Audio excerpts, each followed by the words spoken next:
Hi and welcome to this week's Wu Wei Wisdom Life Lessons teaching. It's great to be back with you all. This week we are focusing on the inner child and why it often wants to create drama, crisis and chaos in your life. Now, when things are going smoothly, peacefully and calmly in your life, so that could be your relationships, your career, your family, your finances, does it seem like you get bored or somehow uncomfortable or uneasy with this?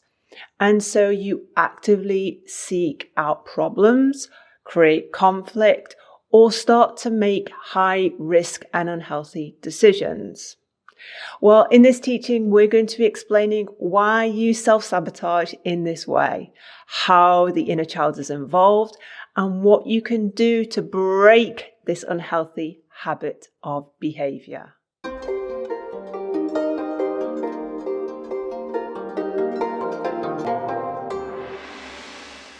Okay, David, so this teaching is very much focused on the inner child.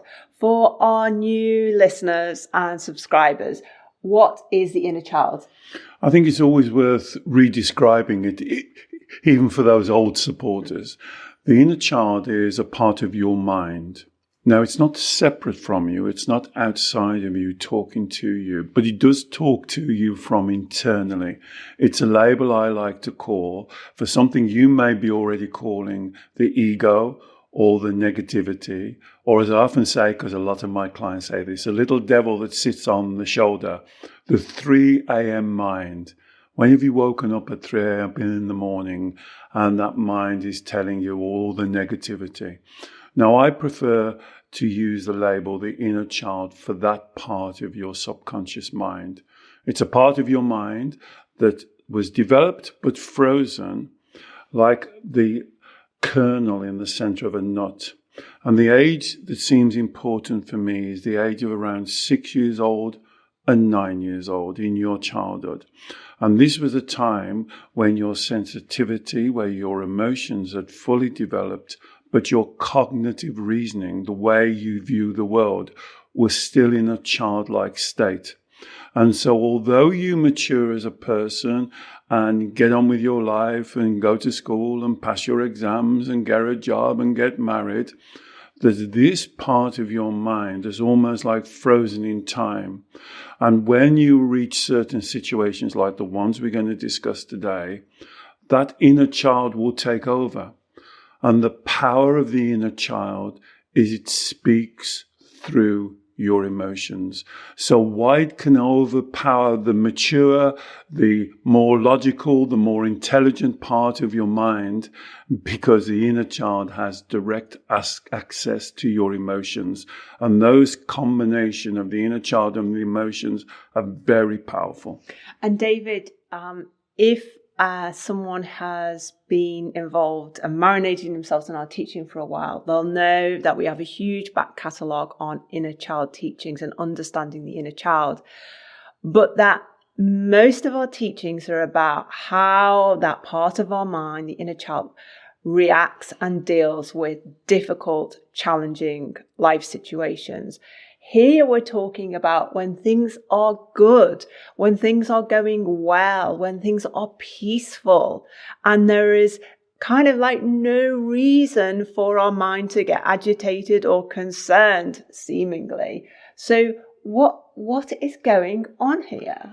Well, and this is one of the things why we keep returning back to the inner child, because the inner child part of your mind is very complicated. It has many strands. One of the reasons why it would do that, let me give you the main reason. It wants attention. It thinks you're ignoring it. It thinks the world is ignoring it.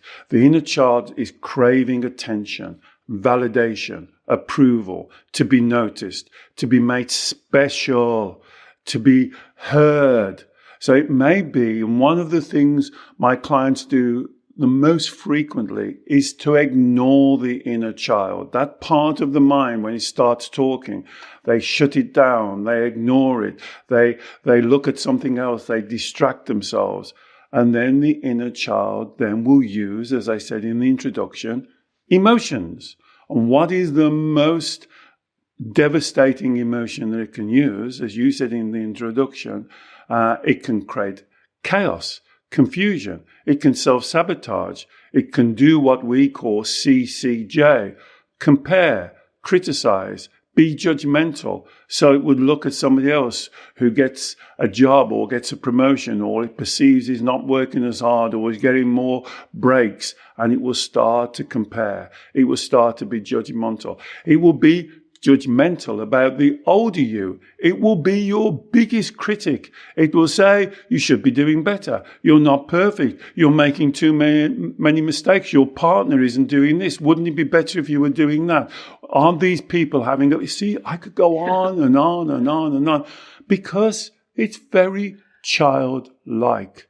It acts like it is 6, 7, 8-year-old child, never satisfied, never happy, always looking for something better. So what's going on in the example used is that things are going well, but our inner child part of our mind says, this is not enough. Yeah. I want more.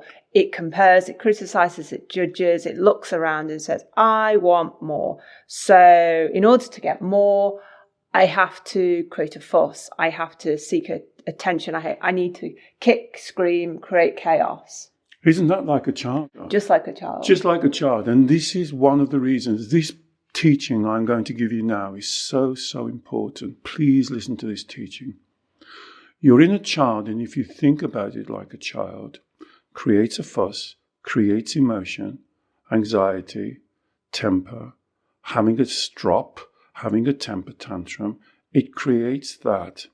And then what we do as the mature human side of our mind, we react to the emotion.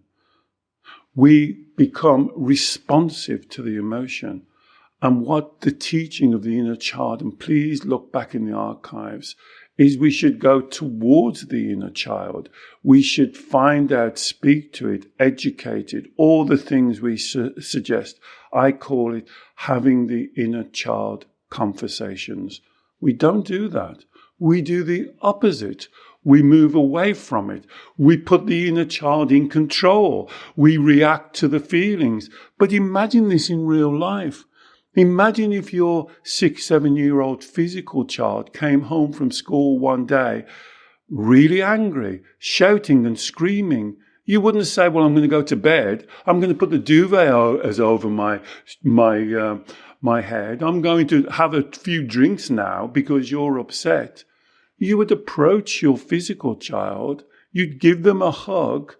You'd perhaps make them some milk and cookies. You'd let them calm down. And then you say, okay, sweetheart, what's going on? Why don't you do that to your inner child? And this is why I love the analogy and the metaphor of the inner child. I want you to treat that part of your subconscious mind exactly the way you would treat your physical child. I'm sorry to talk, but I know what people are saying. But I wasn't treated that way when I was a child. My mummy and daddy didn't do that to me. They ignored me. Can you see? You have to do it differently. Just because you were treated dysfunctionally, don't start treating yourself dysfunctionally.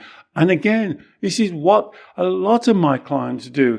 They treat themselves much worse than they were ever treated as a child. And so, David, this work, these conversations that you're encouraging us to have with our inner child, that's the inner child reparenting. And we've done many teachings on the techniques, affirmations, conversations you can do with your inner child. And I will put links to those in the show notes. Now, David, you just mentioned something, childhood environment. What about for the people who find themselves in great situations with their relationships, career, finances, home life, and that by contrast, their childhood upbringing was very chaotic, very unstable, very unpredictable, very high octane, not a good environment for a child to grow up in, but it was familiar.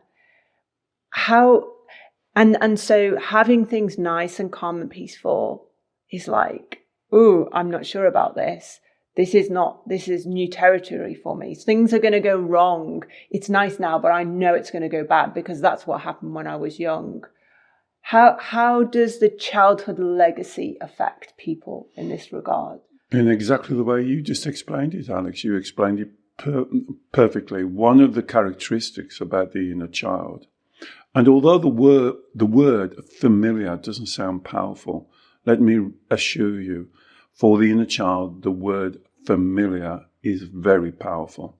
And so, as you've just explained, if you've been brought up in an explosive childhood, or one of your parents is constantly on the edge, losing their temper, crying, shouting, screaming, creating chaos as in the house, hard to understand, in a bizarre way for the child, that becomes very familiar. And a lot of my clients, they will not use, first of all, the word familiar. The word they use is easier, comfortable. I'm used to it. The road I'm used to, the known. I know this. I'm more comfortable in this. And so therefore, as the example, you quite right, if they're in a relationship, a partnership, if they're at work, their career's going well, everything's kind of ticking along at a nice pace, the inner child starts to kind of question this. First of all, it doesn't believe that it's being acknowledged and listened to, as I spoke earlier. But it also says, this is not familiar, this is uncomfortable. And then you quite rightly said, it then starts to project ahead. This is going to go wrong. This is going to explode. It can't be this way. And it kind of creates its own Armageddon, because as in a way, it says, well, in some way, I'm more in control of that chaos because I'm used to it. And it says, it's easier. It's where I'm more comfortable. It's the road I'm used to traveling. This new road is the unknown. And I prefer the known. The inner child dislikes intensely the unknown way because it believes that it will not be able to control it and it will not cope. In a bizarre, paradoxical way, it believes it's more comfortable, more familiar in the chaos. And David, do you think it's possible to undo this kind of patterning, this imprinting that we get in our childhood? If the inner child is naturally seeking to recreate those patterns, is it possible as an adult to undo that imprinting and find a new healthy path? 100% yes. I would not be doing these teachings with you if I didn't believe that. And I see it in my clients. It is, as you see in these teachings, can be very complicated.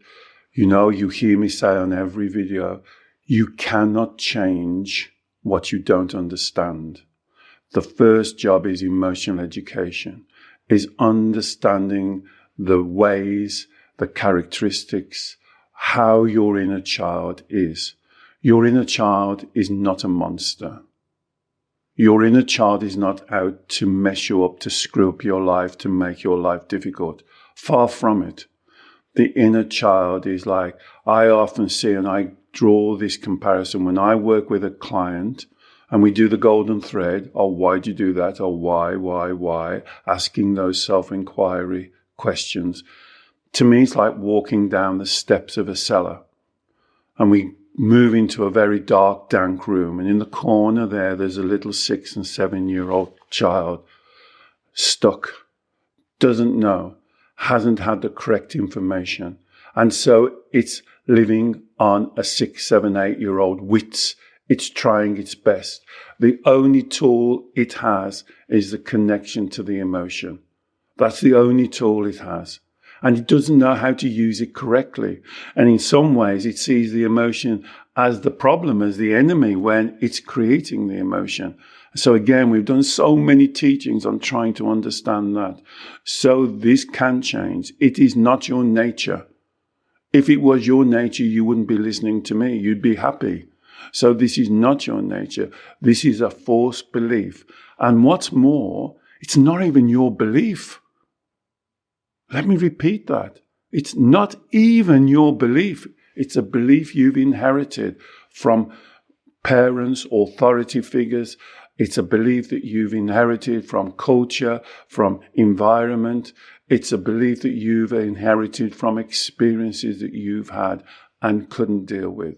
So once you look at those beliefs and take responsibility, be accountable for what you believe, why do you believe it, own the beliefs, then you're in control.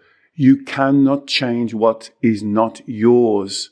So if there's somebody else's beliefs, you can't change them. You've got to own them. So the beliefs in this situation would be what? Something like, this is all going to go wrong. I don't deserve this. This is, I don't know. What would the beliefs be in terms of why the inner child would create the drama and the crisis? This is such a good question, Alex, and this is why it can be complicated. You have to have a macro view and a micro view, because the beliefs are layered like layers of an onion. So you go down the beliefs and then you have to deconstruct each layer of belief. So the belief could be, well, I was brought up in a household that's always shouting and screaming, so that's the way it should be, that's familiar. Then under that, it could be that I wasn't given attention, I wasn't given love, I wasn't given support.